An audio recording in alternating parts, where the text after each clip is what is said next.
طبیعتاً نواختن و شنیدن این قطعات فراموش شده بعد از چند قرن یک حال عجیبی برامون پیش میاره، درست مثل شخصی که صدای اجدادش رو بعد از چند قرن بشنوه.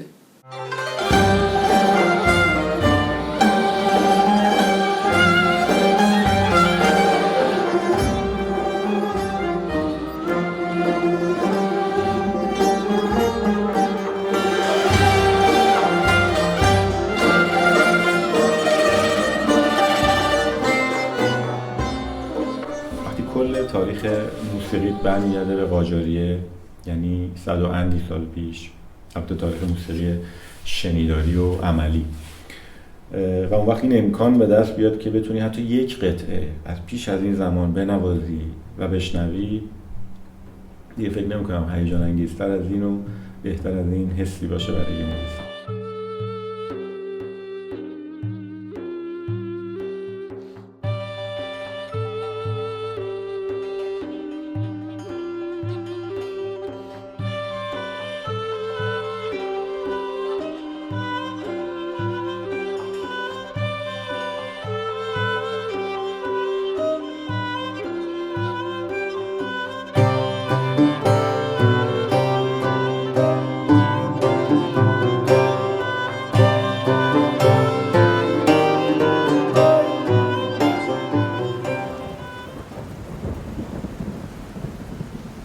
پانصد و 5 سال پیش در 31 ارداد ماه سال 893 خورشیدی، سلطان سلیم اول در رأس سپاه عثمانی به دشت چالدران در آذربایجان رسید.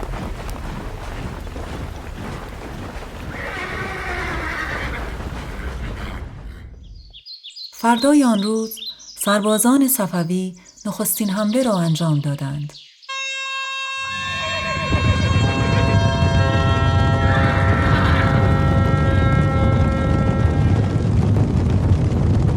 با آغاز جنگ سپاه ایران جناح چپ عثمانی را در هم کوبید.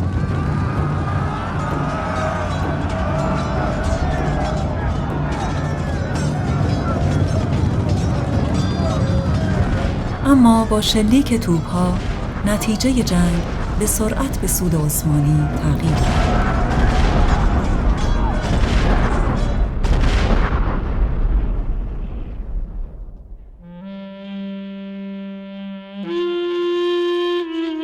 بسیاری از سربازان و فرماندهان سپاه ایران در میدان جنگ کشته شدند.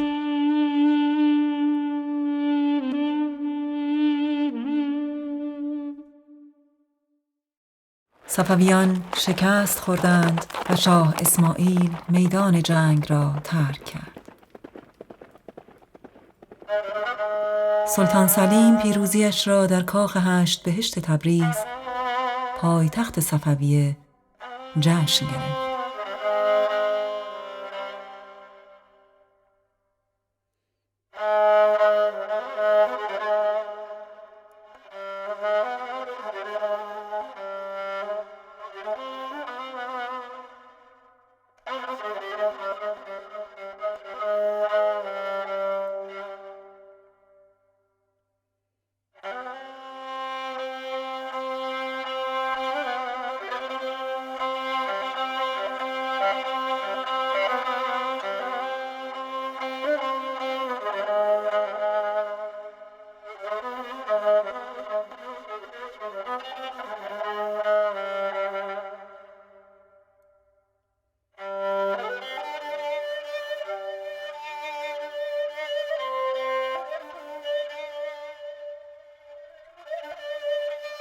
خب بدون شک خیلی مهمه که ما بدونیم که در دوره گذشته آدم‌ها چجوری حرف می‌زدن، چجوری فکر می‌کردن، چی می‌خوردن، چی می‌پوشیدن.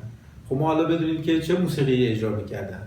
و این خیلی کمک می‌کنه به شناخت گذشته ما، شناخت این که فرهنگ ما چی بوده، هویت ما چی بوده و این برای خود من خیلی حس خوبی داشت و داره که بدونم نیاکان من چه زیبایی شناسیشون چی بوده اصلا.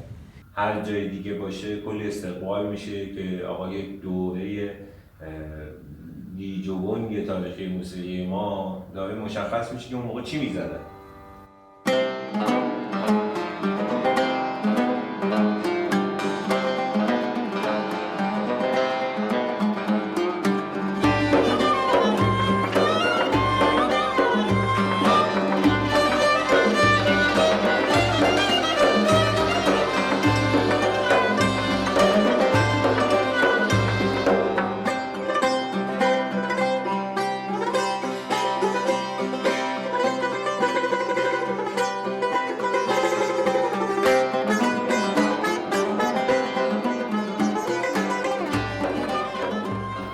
احیای قطعات موسیقی قدیم ایران امروزه برای ما این وقت رو به همراه داشته که بتونیم درک عمیق‌تری نسبت به گذشته موسیقی ایرانی داشته باشیم و اساساً این امکان رو برای ما فراهم کرده که نگاه ما نسبت به مقوله آهنگسازی به طور عام و به طور خاص مقولات ظریفی که در صنعت آهنگسازی مورد استفاده قرار میگیره مثل بحث ایقاع، بحث فرم، مبحث بسیار پیچیده و ظریف و حساس ملودی پردازی و مقولاتی از این دست به طور کلی دچار تحولات بنیادین بشه. برای من شخصا به این دلیل که سالهای سال موسیقی قائلا رو گوش می‌کردم از روی صفحات قدیمی و مخصوصا صفحات نایب اسدالله رو سالهای سال گوش می‌دادم و اونا رو سعی می‌کردم که کپی بکنم با ساز خودم، نوت‌ها رو در بیارم که بفهمم موسیقی به چه شکل بوده، چجوری نگاه می‌کردم.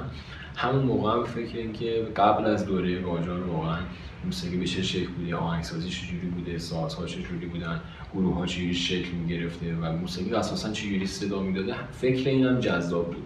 چه برسه به اینکه به مدد تلاش یه سری از آدمایی که تو این زمینه واقعاً تلاش زیاد کردن حالا ما بتونیم موسیقی رو روی کاغذ ببینیم و اساساً با یه اسنادی روبرو بشیم که تکلیف رو برای ما خیلی روشن می‌کنه. سلطان سلیم در هنگام بازگشت از تبریز صدها تن از هنرمندان و صنعتگران برجسته آن شهر را به اجبار یا به میل خود آنها به پایتخت عثمانی برد. در این میان موسیقیدانان فراوانی نیز حضور داشتند.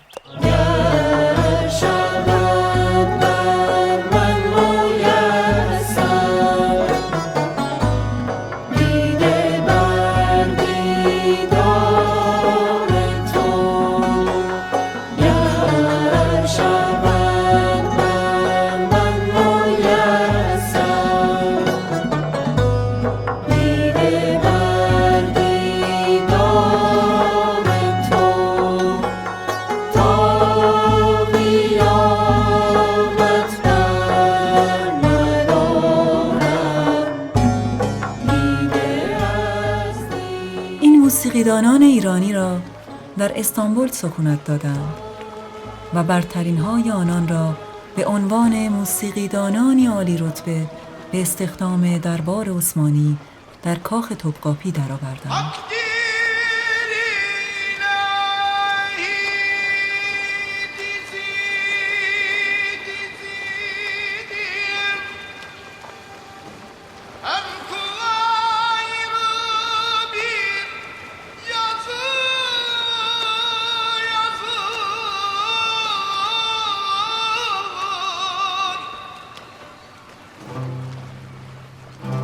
به گواهی تاریخ تا بیش از یک قرن بعد از جنگ چالدوران انتقال موسیقیدانان ایرانی به دربارهای عثمانی به سان یک سنت ادامه پیدا کرد و سلاطین دیگری مثل سلطان سلیمان قانونی و سلطان مراد چهارم بعد از جنگ‌ها موسیقیدانانی را از ایران به دربارشان آوردند.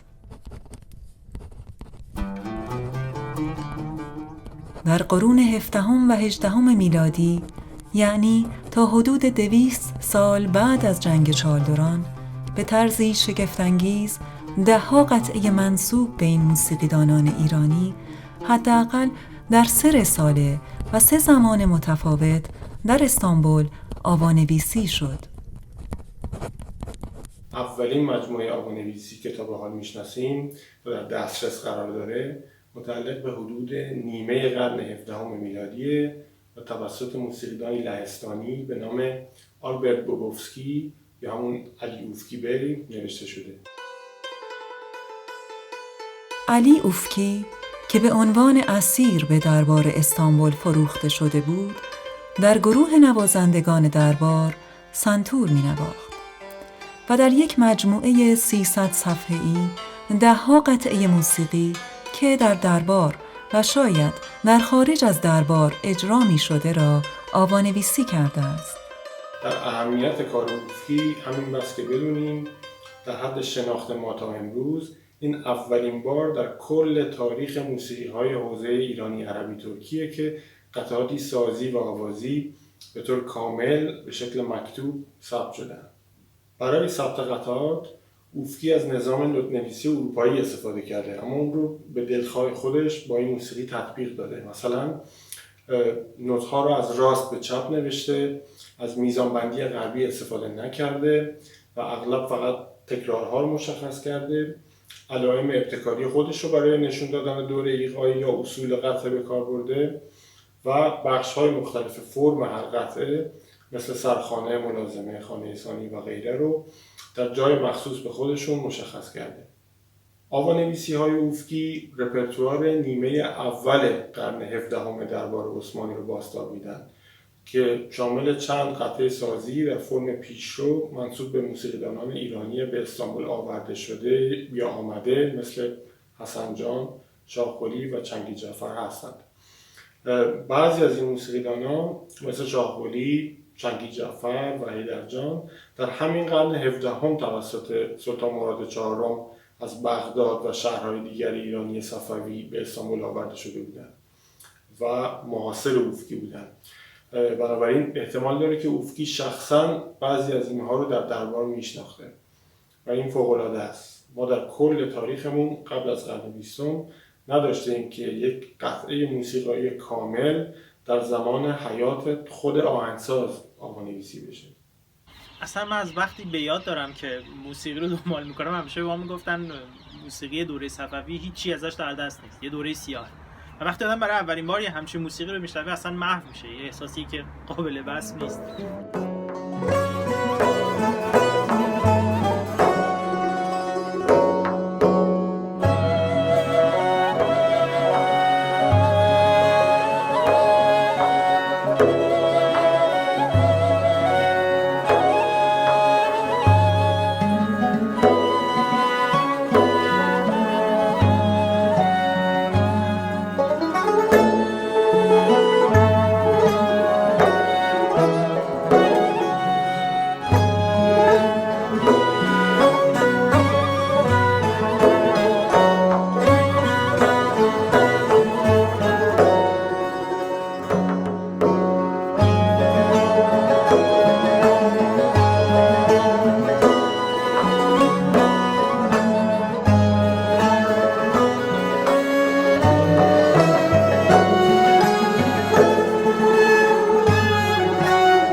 شرکت در پروژه نواختن قطعات عجمی، چون موقعی که چند سال پیش آلبوم عجملر رو با بخش مهمی از این تیم حاضر کار کردیم، چه الان که CD نیشابور به بار نشسته، فقط یادگیری و شرکت در یک پروژه موسیقایی بوده که قطعاتی رو از موسیقی قدیم ایران برای ما برمغان داره.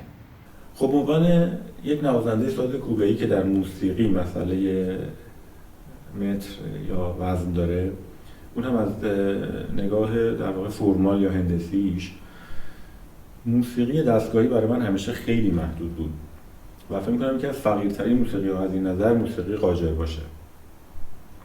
از همین رو من سابقه مبسوط و طولانی دارم در جستجو و پژوهش روی ایقاع، ادوار ایقاعی که در رساله‌های کهن موسیقی بهشون برخورد که می‌کردم برای من خیلی جذاب بود و با حول همین محور تحقیقات میدانی هم انجام می‌دادم روی فرهنگ‌های موسیقی همسایه و فکر می‌کنم که همین دلیل باز خیلی طبیعیه که من در این پروژه‌ها حضور فعال داشتم. یکی اینکه یک موسیقیه که خیلی موسیقی قدیمی کهنه و من تجربه آشنایی با این موسیقی رو داشتم قبلا، پروژه اینچنینی کار کردم، یه شناخت نسبی داشتم. این یک دلیل مهم بود برای شرکت تو این پروژه. دلیل دوم هم که دوستان درجه یکی به من پیشنهاد دادن، دوستانی که هر کدوم شاید به نظر من جزو بهترین های موسیقی هستن در ساز خودشون، در موسیقی خودشون. خب این همیشه دغدغه من تو این 10-12 ساله بوده، شوقنامه، عجملر و کاری که خود من تولید کردم مثل نغمه‌های مرکب و حالا خیلی چیزای دیگه. دومین مجموعه بی‌نهایت پر اهمیت و بی‌قیمتی که میشناسیم متعلق به حدود 50 سال بعده، یعنی حدود شروع قرن 18 و به دست شاهزاده دیمیتری کانتمیر بزرگ نوشته شده.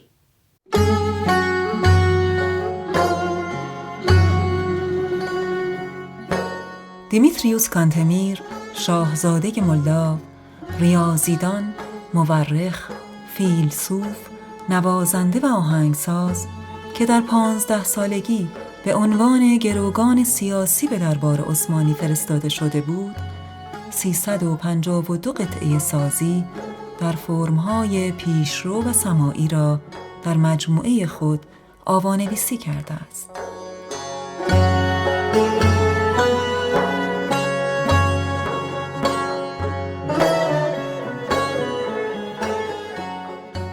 کانتمیر برای ثبت قطعات از نظام کاملا متفاوتی استفاده کرده که میشه اون رو نظام حرفی عددی نامید. در این نظام هر نوت با یک یا چند حرف الفبا مشخص میشه و زیر هر یک از این نمادها عددی نوشته میشه که کشش زمانی نوت مورد نظر رو نسبت به یک واحد نشون میده. کانتمیر علاوه بر آوانویسی همون قطعاتی که در رساله اوفکی به موسیقیدانان معلوم ایرانی الاصل مثل حسن جان و شاه قلی نسبت داده شدن، حدود 20 قطعه نیز آورده که آهنگسازی اونها رو به طور کلی به عجملر یعنی ایرانی ها نسبت داده. تقریبا همه محققین تاریخ موسیقی عثمانی متفق القولند که منظور از عجملر در اینجا همون موسیقیدانان ایرانی هستند که از حدود قرن 16 رفته رفته به استانبول اومدند یا آورده شدند.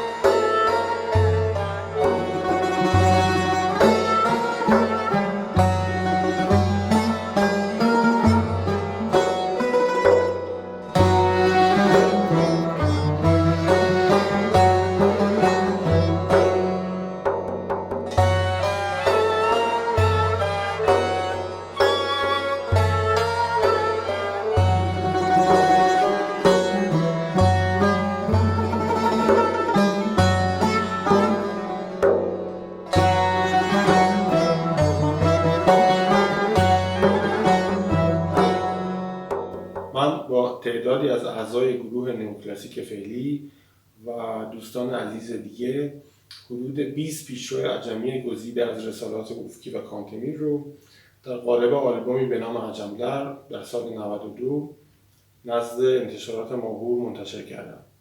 یک سال بعد هم آوانگاری‌های مجموعه کامل رپرتوار عجمی این دو رساله رو و همراه توضیحات مفصل در کتابی باز تحت عنوان عجم‌لر و باز نزد انتشارات ماهو منتشر کردم.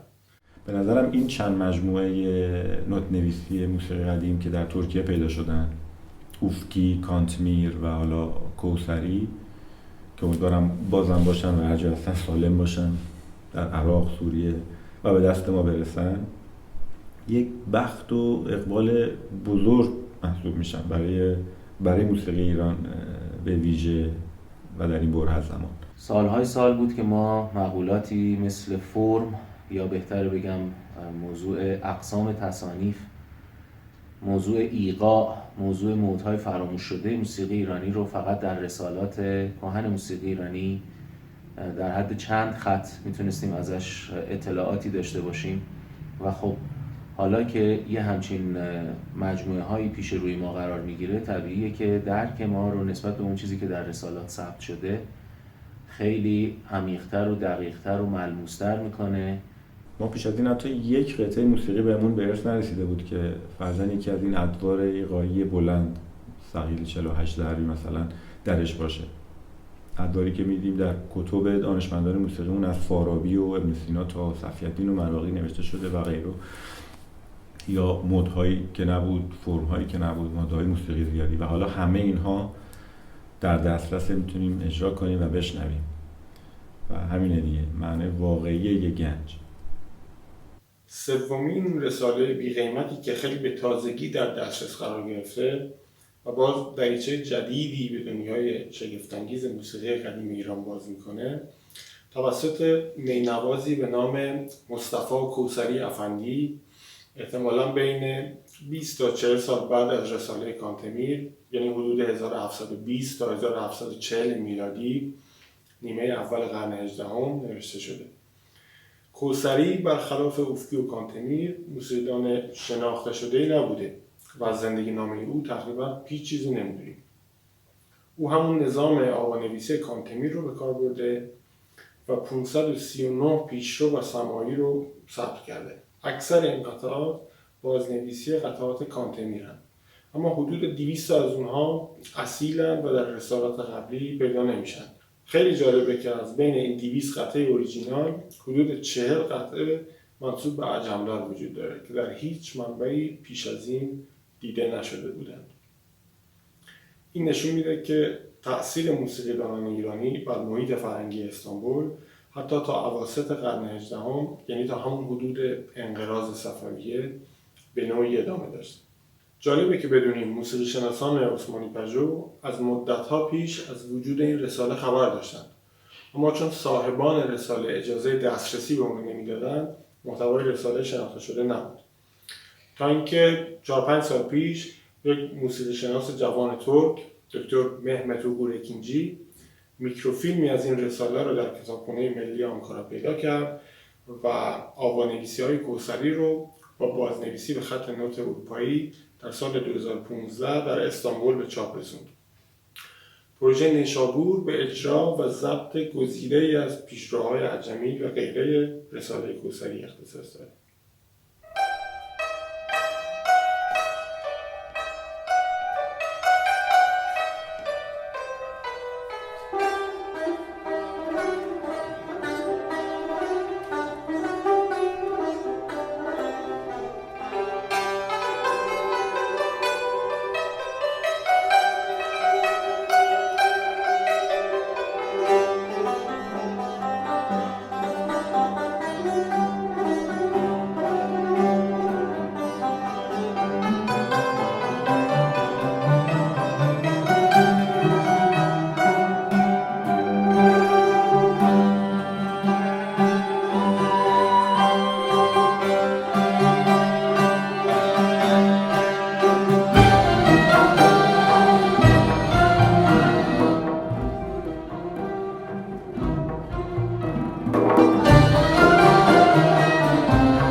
و چه تشابه‌هایی بین محتوای موسیقی کهن و سیستم موسیقی زمان قاجاریه وجود داره، تفاوت‌های بسیاری هم وجود داره. خب خیلی متفاوته و واقعا یک تجربه غریب، عجیب، جالب و هیجان انگیزه. تو حوزه ریتمیک، تو حوزه فولک، تو این مقوله‌ها با هم به شدت متفاوته. ساختار پیشروها که تماماً حساب شده است، مثل سرخانه، خانه، ملازمه و غیره. فرم پیشرو که به نظر میرسه برای اولین بار در دوران تیموری ظاهر شده، در رپرتوار عجمی عثمانی یک ساختار اصلی داره. همیشه 3 یا 4 بخش ملودیک متفاوت با نام‌های سرخانه، خانه ثانی، خانه ثالث و گاهی خانه رابع توسط یک عنصر فرمساز اصلی به نام ملازمه که در بین این خانه‌ها تکرار میشه با هم ارتباط پیدا میکنن. ملازمه نوعی ترجیبند بزرگ و طولانیه که مهمترین بخش آهنگسازی رو شکل میده. زیستشناسا با پیدا کردن یه تیکه استخوان، یه تیکه دندون، یک طبقه جانوری رو کشف میکنن، بازسازی میکنن. شاید اینها تنها یک فرم پیشرو باشن از خیلی فرم‌های قدیم، اما همینها غنیمتی هستن و میتونن پاسخگوی خیلی از پرسش‌های بی پاسخ باشن موقعی که به منابع مکتوب در واقع قدیم مراجعه میکنیم و ارزشی که دارن غیر قابل تصوره. یه موسیقیه که میفهمی، متوجه میشی که از یه جایی داره نشأت میگیره که باهات آشناست، یعنی کاملا فواصل رو تشخیص میدی، حالتهای موسیقی رو تشخیص میدی، گردش ملودی ها رو تشخیص میدی و یه موسیقی آشناست، کاملا باهات صحبت میکنه. اما در این حال حالت کسی رو داری که از یک اتاق در میاد و به یک باغ میره، از یک موسیقی به طور خاص با ریتم آزاد میره به یه موسیقی که خیلی ریتم مداره و ریتمای خیلی خیلی پیچیده‌ای توش هست. مثلا 14 ضربی، 16 ضربی، 48 ضربی، 64 ضربی، خلاصه ریتمایی که در موسیقی قاجاریه استفاده نمیشن.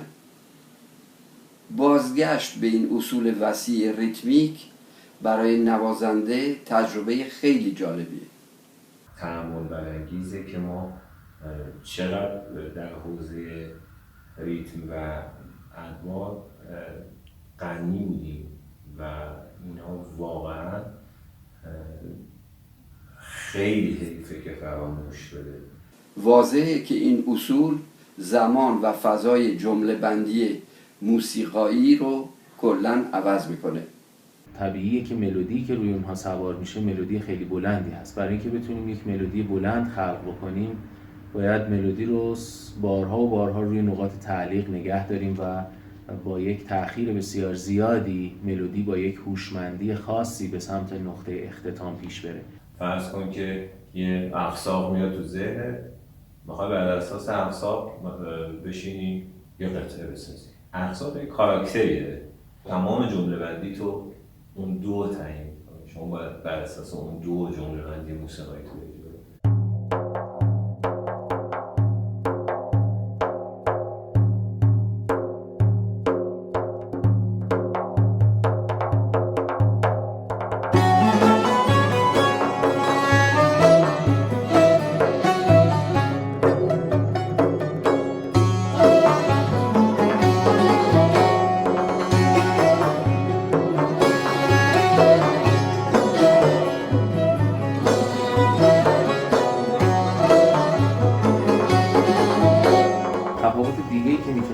یاد بکنم در این دو نوع موسیقی استفاده از مودهایی هست که در نظام قدیم موسیقی ایران وجود داشته اما در موسیقی دستگاهی ایران ما خبری از اون مودها نداریم یا اشکال تغییر یافته‌ای از اون مودها رو در موسیقی دستگاهی میتونیم تا حدی پیدا بکنیم.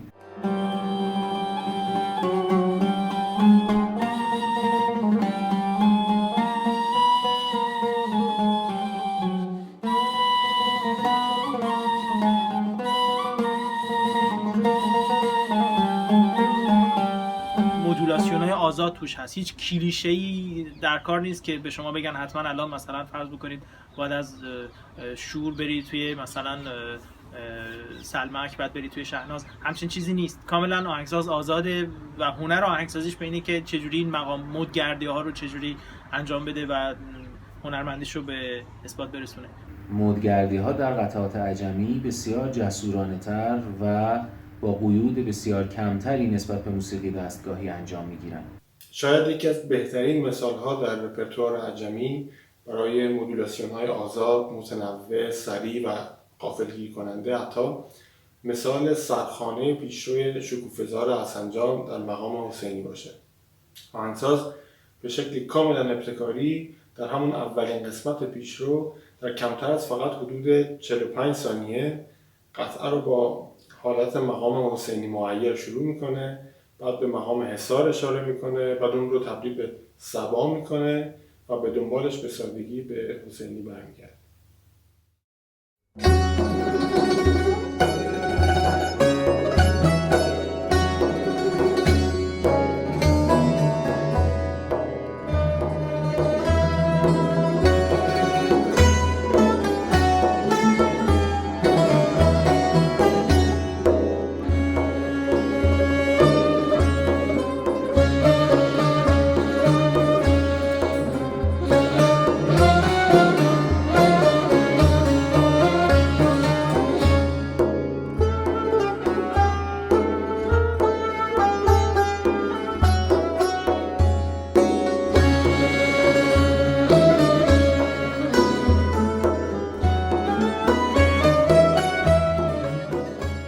مهمترین چیزی که باید در این زمینه بدونیم اینه که نظام بنیادین موسیقایی رپرتوار عجمی و نیز موسیقی کلاسیک عثمانی و عربی به طور کلی با نظام بنیادین موسیقی کلاسیک ایرانی قاجاری و نیز معاصر مشترکن.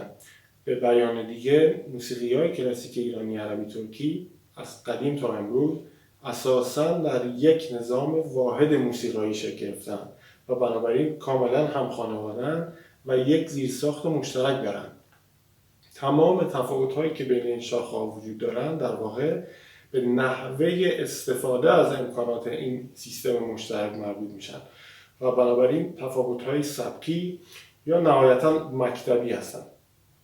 زیرساخت مشترکه، روساخت‌ها با هم تفاوت‌هایی دارند یا پیدا کردن. اصل رویکرد مدال رپرتوار عجمی و نظام فواصلش هیچ تفاوت بنیادینی با موسیقی ایرانی قاجاری و معاصر نداره. اصل مفهوم ایقاع رپرتوار عجمی هم در موسیقی قاجاری وجود داشته، فقط خیلی محدود ازش استفاده شده. اما این صرفاً یک تفاوت سبکیه. خب در قاجاری از ایقاعات کم استفاده شده، حالا ما میتونیم از امروز از دریایی از ریتم‌های ایقاعی دوباره استفاده بکنیم. بله، در رپرتوار عجمی مدولاسیون‌های آزاد فراوان وجود داره. در رپرتوار عجمی جمله‌ها بلند و منطبق بر دور ایقاعی ساخته میشن. ملودی‌ها در زمان سریع باز میشن. ملودی‌ها پرشدار و پرتحرکن و غیره. خب ما هم میتونیم از امروز از همه این امکانات و رویکردهای سبکی دوباره استفاده بکنیم. اونجا آهنگسازی اهمیت ویژه داره. خب الان هم ما میتونیم با آهنگسازی دوباره اهمیت ویژه بدیم. نکته اینه که هیچ کدوم از این رویکردهای سبکی نه تنها هیچ منافات و هیچ تضادی با اصل نظام موسیقایی قاجاری و ایرانی معاصر ندارن، بلکه میتونن اون رو به شکل چشمگیری قوی بکنن و توسعه ببخشن. خود محتوای این قطعات بنا به مثابه فرمشون، به مثابه آهنگسازیشون انقدر برای من جذاب بود و جذاب هست که دیگه به شباهتاش به موسیقی حالا دوره قاجار که بعدش بوده اصلا نخوام دقت بکنم و این جذابیت انقدر زیاده که سالهای سال آدمو دنبال خودش میکشه. ویژگی‌های این موسیقی به خوبی نشون میده که محصول یک دوره شکوفایی هنریه، دوره که موسیقی قدر و منزلت داشته و از هر نظر پشتیبانی میشده.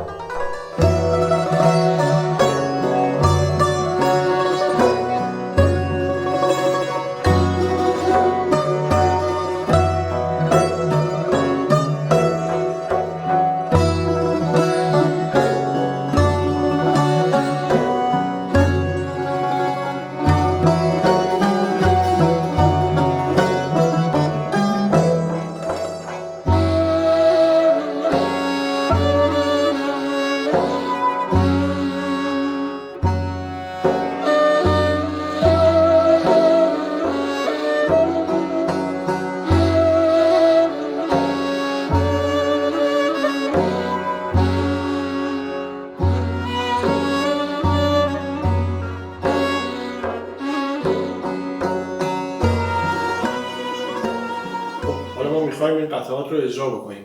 سوال بزرگی که مطرح میشه اینه که چطور این کار رو انجام بدیم.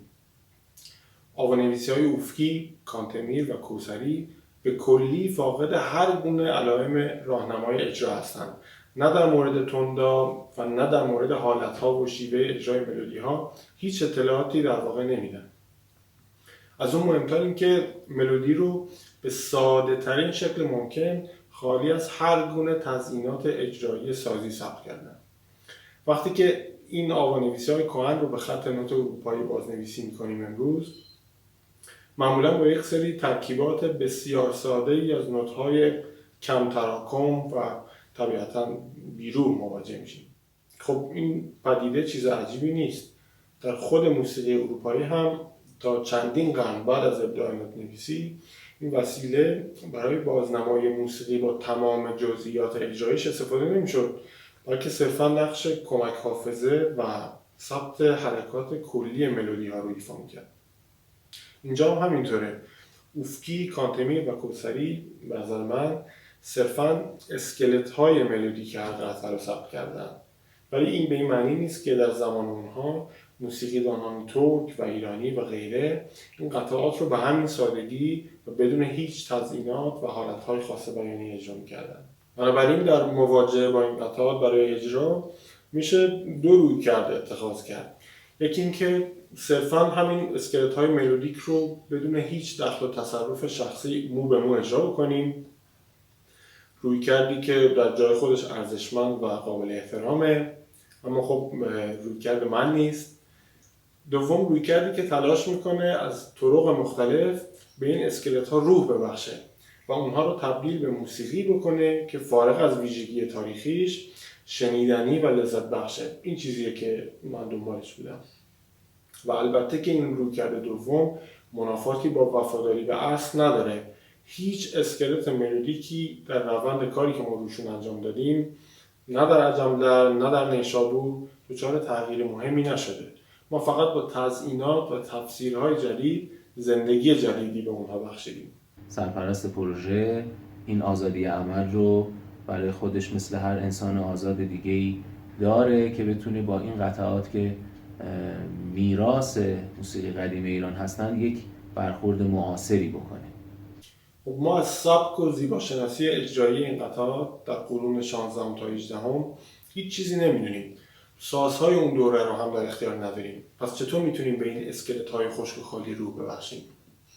به نظر من یک راه بیشتر باقی نمیمونه و اون اینه که سعی بکنیم با بیان و درک معاصر خودمون این نوت‌نویسی‌ها رو تفسیر بکنیم و موسیقی پشت اونها رو همونطور که خودمون میشنویم و میفهمیم به مخاطب ارائه بدیم. من به هر شکلی تلاش میکنم که صدای دوره صفوی و عثمانی رو بازسازی کنم، چون اطلاعاتی از سبک اجرای اونها ندارم و چون سازهای اونها رو ندارم. این تلاش من تلاشی کاملا تخیلی و فرضی خواهد شد و سندیت تاریخی هم نخواهد داشت. در عوض وقتی تفسیر معاصر شخصیم از این نوت‌نویسی‌های کهن رو ارائه میدم، حداقل این حسن وجود داره که چیزی اوریجینال خلق میشه. برداشت یک موزیسین قرن 21 از نوت‌نویسی‌های قرن 18. من اصالت رو در این می‌بینم. بعد زمانی که ری میره دونه شما میگین منتظر باشین که بشنوید. اصلا من هم گوش بدین. گوش بدین میبره با خودش.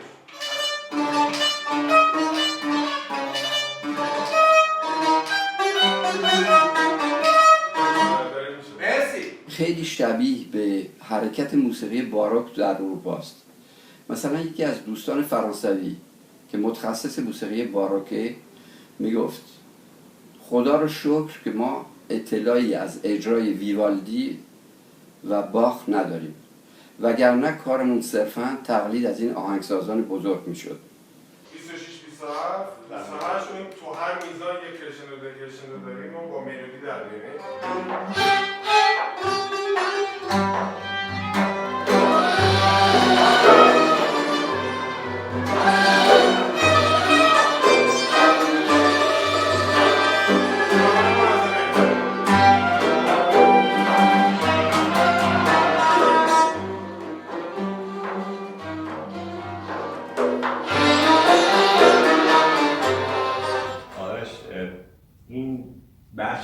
همه جذابه که خیلی نمیخواد اون شکلی نگاه کنه به قطعات که حتما این قطعات برن توی ویترین شیشه‌ای و همون شکلی دیده بشن.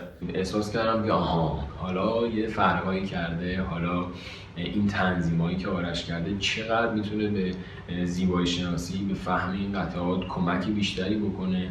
بخصوص تنظیم کننده پلی میشه بین قرون گذشته و زمان معاصر.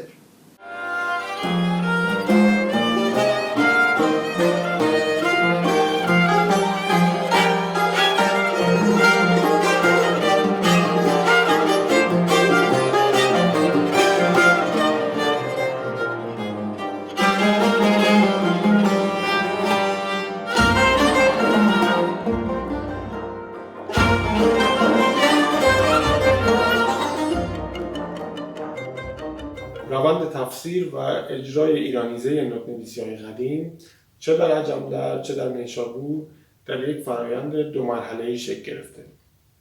در مرحله اول من نوت‌نویسی‌های قدیم رو به شکل تنظیم شده بر اساس سلیقه خودم بازنویسی کردم و جزئیات اجرایی فراوانی به اونها اضافه کردم و لحظاتی هتروفونیک و به ندرت حتی پلیفونیک برای اونها نوشتم.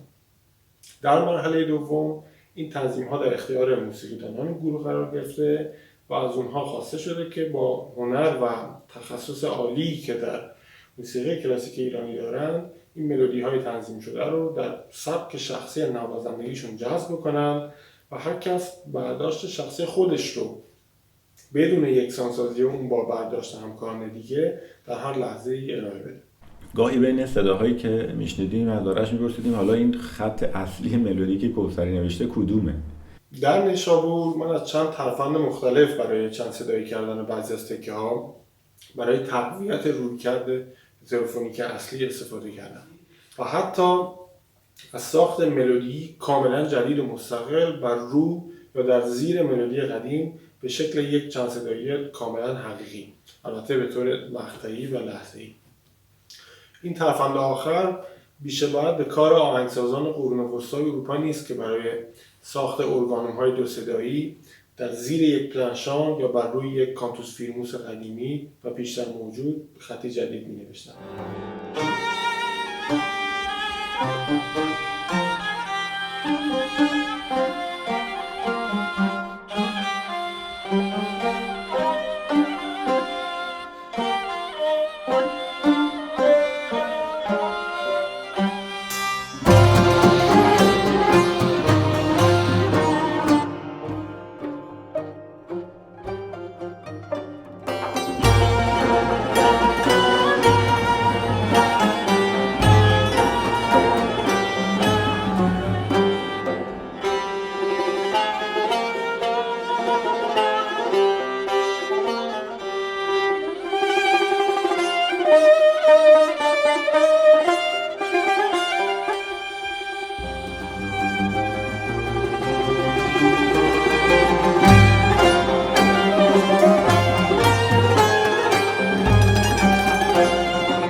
کار میکردم، یعنی که این خب خیلی وسواس عجیب غریب و دقت خیلی عجیب غریب و استثنایی و افراطی شاید یه موقعی و ساعت‌ها ممکن بود که ما راجع به بیان ارتقا یافته یک جمله صحبت بکنیم. همه الان داریم چیزی که سامر میزنین سعید 2 تا نوت آخر ضد ضرب داره، یعنی با هم میزنین ر سول، ولی شما که میزنین ر دو سعید میزنین ر دو. راضی میشین؟ بنابراین طبیعی که با هم نباشین. ایمیتاسیون با نیم ضرب 117 همین جوری‌ها میشه. طبیعیه. عمدن من میخوام که اینا نمیدونم تمیز در نمیاد. همش اینجوری میشه. من منظورم همین فیگوره. آره همینه. اینا باز همینه. اونجا برعکسه، اونجا باسال ملودی اصلی دارم میزنن، شما دارین ضد ضرب میزنین.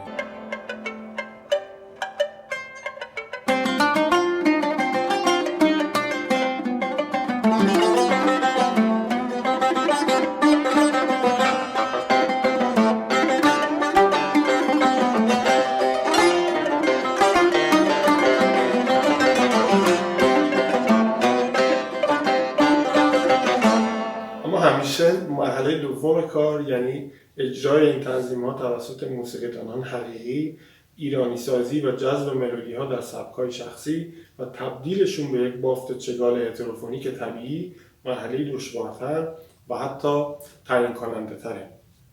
در نیشابور هم من از همه موسیقیدانان خواهش کردم که با آزادی کامل ملودی‌ها رو تنظیم بکنن و بهشون به شخصی ترین شکل ممکن حالت ببخشن.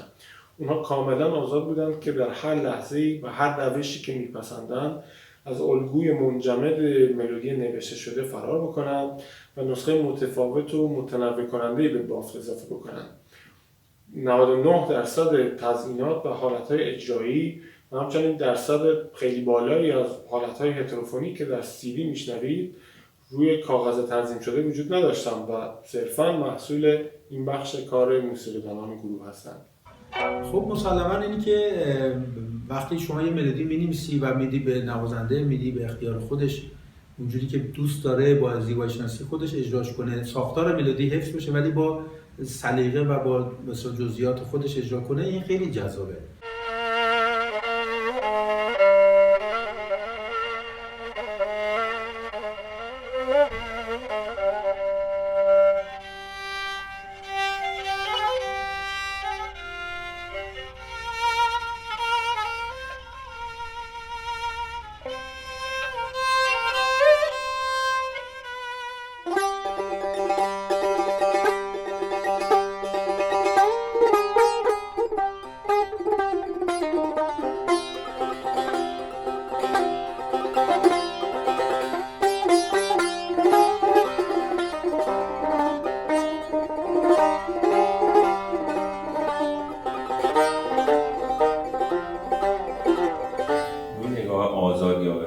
که به نظر من یه بخشی خیلی مهمیه توی موسیقی ما کمتر اتفاق میفته و نباید انقدر بسته باشه.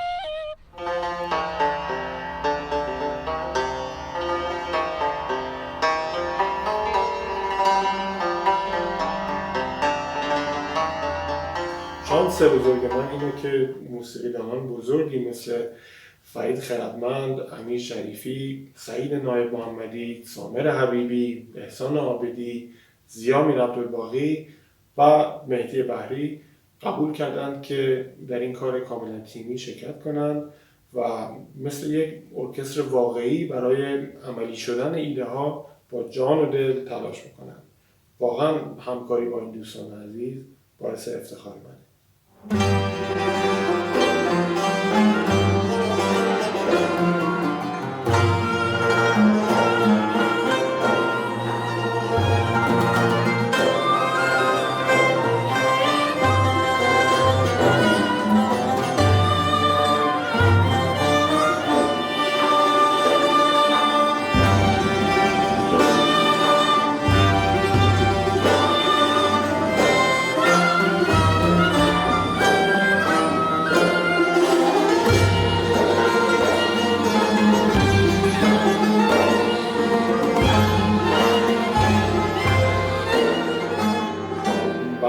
نیشابور به شکل یک سویت طراحی شده که در اون پیشروهای مختلف در مقام‌های مختلف با تکنوازی‌های تقسیم مانند به همدیگه ربط پیدا می‌کنند.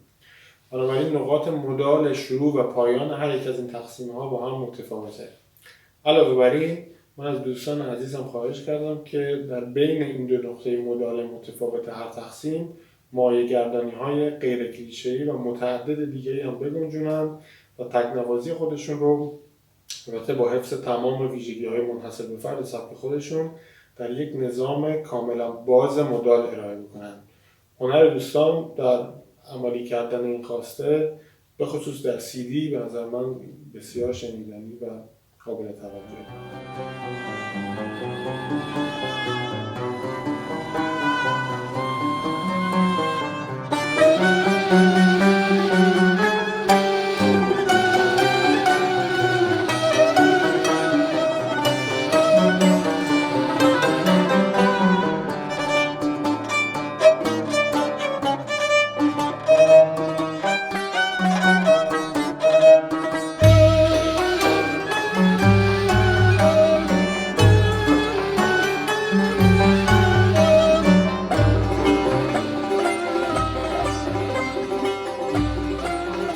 ما برنامه نیشابور رو قبل از انتشار CD 4 بار در فرانسه کنسرت دادیم و 3 دور ضبط کردیم.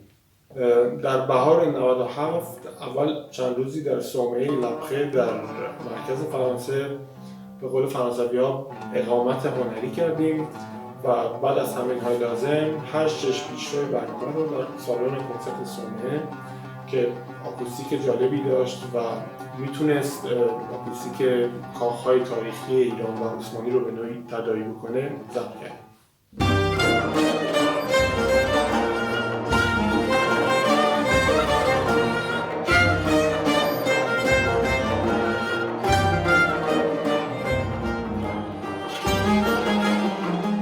بعد به پاریس رفتیم و اولین کنسرت نیشابور رو در کنسرواتوار ایسی لمولینو اجرا کردیم.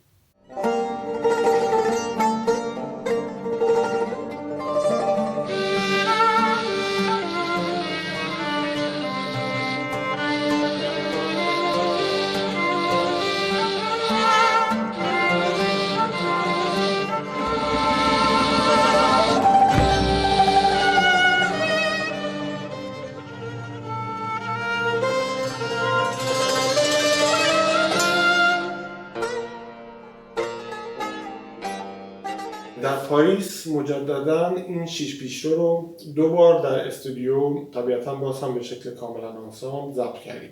اما هر 6 پیشرویی که در آلبوم نیشابور منتشر شده توسط مؤسسه ماهور میشنوید منحصراً در روز دوم کاری در استودیوی پاریس، یعنی تنها در طول 1 روز ضبط شدن. البته که تأثیر زحمات فرید خردمند در ادیت و میکس و مسترینگ این ضبط‌ها رو هم نباید هرگز نادیده گرفت. اون خیلی خوب بود الان. سالسه حواست نیست شما. این پاساژ رو پایین نبنده رو یک کمی دینامیکش رو یک کم برجسته تر، کمی بیشتر. همین دا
صدا و آماده سازی این پروژه هم مثل اجملر، البته اینجا منهای بخش ضبط به من واگذار شد و کل مراحل آماده سازی و نهایی سازی ترک‌ها و CD هم 1 تا 1.5 بیشتر طول نکشید. برای من پیچیده ترین پروژه از نظر کار موسیقی و آسون ترین اینها از نظر کار صدا بود. کنسرت بعدی رو در موزه لوور شهر لانس و از طنز روزگار در حاشیه نمایشگاه هنر قاجاری با عنوان امپراتوری گل‌های سرخ اجرا کردیم. من در کاتالوگ نمایشگاه مقاله‌ای درباره تاریخ موسیقی دوره قاجار داشتم و در کنسرت هم بعد از توضیحاتی کوتاه توسط دکتر میرعبدالباقی اول یک قسمت موسیقی قاجاری نواختیم و بعد در قسمت دوم رپرتوار عجمی رو اجرا کردیم. در پاییز همون سال گروه به فرانسه برگشت و این بار به جنوب کشور رفتیم. اولین اجرا رو در شهر وانس در کلیسای زیبای متیز در زیر نقاشی‌های او اجرا کردیم و به شکل آکوستیک هم نواختیم که برامون خیلی لذت بخش. بعد از وانس در شهر زیبای نیس یک تجربه جالبی داشتیم.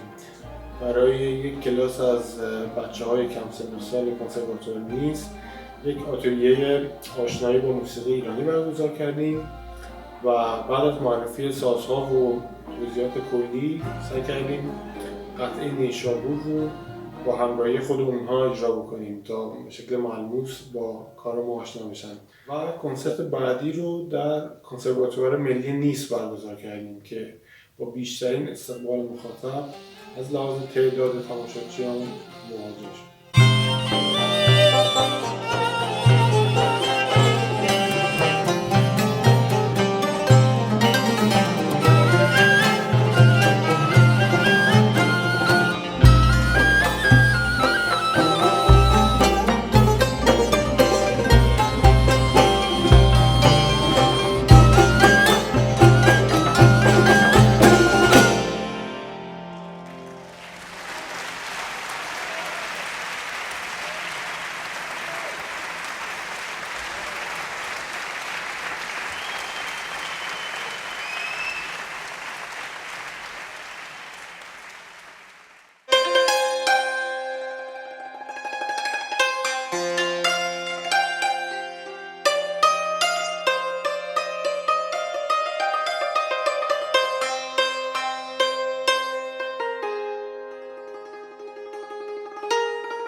فکر می‌کنم این نوع موسیقی میتونه اون پله رو برقرار کنه بین گذشته و امروز و آینده و این از این سردرگمی نجات بده و خیلی واقعا میتونه موثر باشه به نظر من. خوشبختانه با پیگیری که عاملین و فعالین این حوزه انجام دادن و کارهایی که تولید شد و از اون طرف مقالاتی که نوشته شد و سخنرانی‌هایی که صورت گرفت، مبانی این موسیقی برای عموم موسیقیدانان ایرانی گشوده شد و راه ارتباط اونها با این موسیقی هموارتر شد و خوشبختانه امروز شاهد این هستیم که تعداد خیلی بیشتری نسبت به سالهای آغازین این جریان با این موسیقی همراه میشن.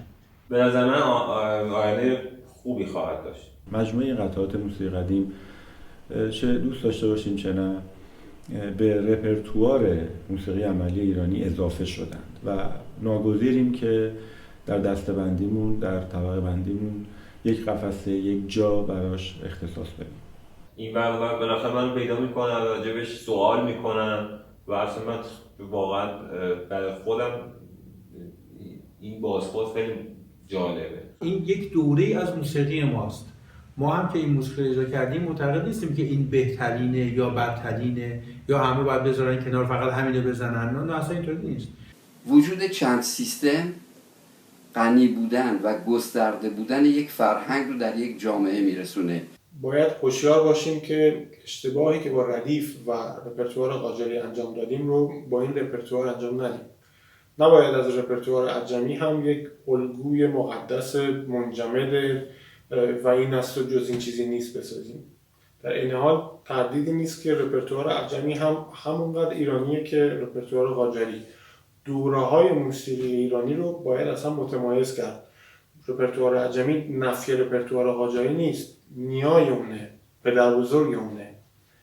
رپرتوارهای همه دوره‌ها رو باید اجرا کرد و باید از همه اونها در خدمت آفرینش موسیقی معاصر استفاده کرد. جای خوشبختی هست که نسل جدید موسیقی ایرانی میتونه که این رپرتوار رو در اختیار داشته باشه، میتونه این رپرتوار رو درس بگیره و احتمالاً آروم آروم شروع کنه به تجربه کردن برای ساخت نمونه هایی که الهام گرفته از این مکتب آهنگسازی.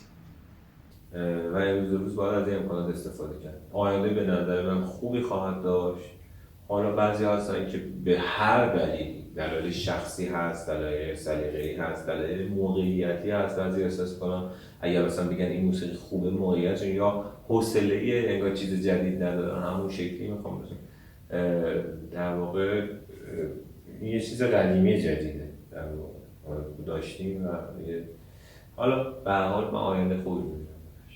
به نظر من چیزی که این کار ارائه میکنه در مقایسه با شوقنامه و عجم‌لر اینه که به یه دوره تاریخی متأخرتر میپردازه که دقیقاً مقارنه وقتی که ما فکر میکنیم موسیقی صفوی تو اون دوره در واقع از میرفت.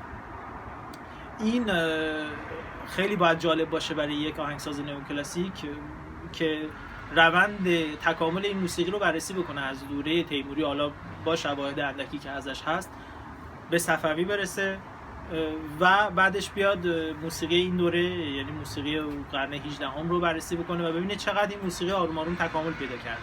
همین روند اگر ادامه پیدا می‌کرد و قطع نمی‌شد، قطعا ما الان میتونستیم آهنگسازی‌های غنی‌تر و متعددتر و با فرم‌های پیچیده‌تری داشته باشیم.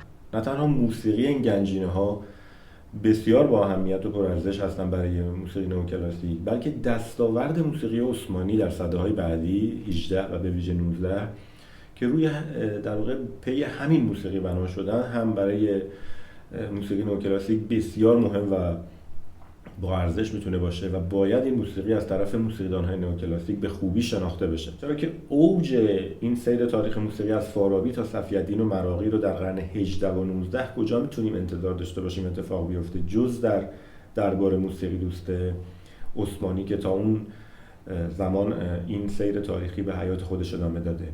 اگر فکر میکنیم این سرمایه‌گذاری بلند مدت و عظیمی که دربارهای عثمانی روی این موسیقی کردن در طول نزدیک به 700 سال تاریخ امپراتوریشون هیچ دستاورد قابل توجه و بزرگی نداشته، ولی عدم توجه و علاقه و حتی بیمهری و دشمنی با موسیقی در دربارهای ایرانی و وضعیت سیاه و گاهی حتی نامعلوم موسیقی در طول همین زمان در ایران نتیجه شگرف و بسیار قابل توجهی داشته، قطعاً در اشتباهیم.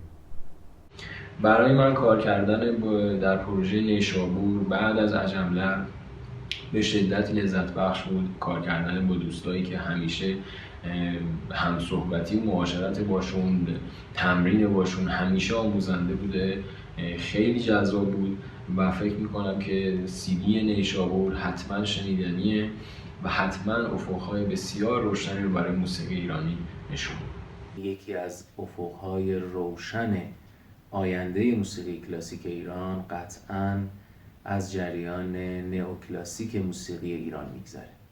جریان نئوکلاسیک موسیقی ایرانی اینطوری که من درکش میکنم جریانیه که تلاش میکنه با تکیه بر مطالعات موسیقی شناختی و تاریخی از عناصر و امکانات فراموش شده موسیقی کلاسیک قدیم ایران به ویژه موسیقی کلاسیک تیموری و میراثدارش موسیقی کلاسیک صفوی به شکل آزادانه و گزینشی برای دستیابی به یک سبک آهنگسازی هنری معاصر بهره ببره و در این راه رها از تعصبات کورکورانه نسبت به منابع نظری و عملی فرهنگ‌های همسایه و همخانوادگیران هم کاملا بازه. روشنه که یکی از بازوهای اصلی جریان نئوکلاسیک احیا و اجرای رپرتوارهای پیشاماجاری موسیقیدانان ایرانی و همچنین غیر ایرانی این حوزه است، چون تا وقتی که رپرتوارهای قدیم رو به خوبی و به شکل عملی نشناسیم چطور میتونیم از عناصر اونها به درستی در سبک معاصرمون الهام بگیریم؟ هر حرکتی وقتی جدیده همیشه مورد انتقاد یا بی‌محلی قرار میگیره. زمان لازمه تا جامعه اونو جذب کنه. اگه اون حرکت واقعا ارزش داشته باشه، در طول زمان پی به ارزشش میبریم. زمان یک داور بی برو برگرده. 10-15 سال در مقابل تاریخ ناچیزن. حتی در خیلی از جامعه ها موسیقی رول پیشتاز رو بازی میکنه، بعداً پی میبرن.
اعدام‌ها که شروع شده بود، سلطان مراد موسیقیدانی را یافت که به مأمور التماس می‌کرد مرگش را لحظه‌ای به تعویق بیاندازد و این لطف را به او عطا کند که بتواند کلمه‌ای با سلطان سخن بگوید. موسیقیدان گفت: ای امپراتور والا، تاب نیاورید که هنری شگرف چون موسیقی امروز با شاه قلی نابود شود. نه، من حسرت زندگی را برای خود زندگی نمیخورم، اما تأسفم فقط برای عشق به موسیقی است که هنوز نتوانستم به همه اعماقش وارد شوم. اگر آنقدر خوشبخت باشم که به کمالی که آرزو دارم برسم، خود را بهره‌مندتر از این تصور خواهم کرد که فرضاً صاحب امپراتوری شما می بودم. به شاه قلی اجازه داده شد تا استعدادش را به نمایش بگذارد.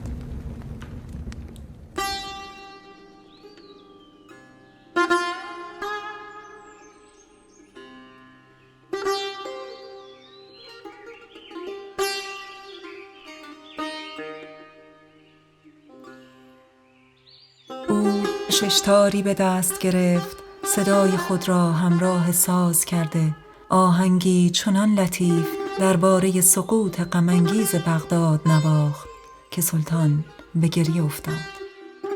امپراتور به احترام شاه قلی نه تنها دستور داد که زندگی کسانی که هنوز اعدام نشده بودند به آنها بخشیده شود، بلکه آزادی نیز به آنها برگردانده شود. سلطان مراد شاه قلی را با خود به استانبول آورد و اهمیت بسیار زیادی برای او قائل شد و در عثمانی به قطعات موسیقایی تقلید ناپذیری که او در پارس ساخته بود حیاتی دوباره بخشید. قطعاتی که می توانستند در زیر خرابه‌های بغداد مدفون شده باشند.